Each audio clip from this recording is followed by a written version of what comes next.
মালিক রে সমস্যা নাই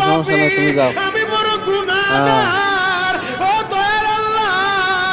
আমি 10 দেশে বছর মনে তোমার করো গোলামি করি নাই আমি 20 বছর গোলামি করি নাই আল্লাহ আজকে মনিরুল ইসলাম শরীয়ত দাঁড়াই আছি এখানে। আমার ভাই শুনে গেছে তুমি বাইরে মোড় আগ তোমার পর্যন্ত বন্ধু আছি এখানে। বানাইলে ওই জান্নাত পাওয়া যাবে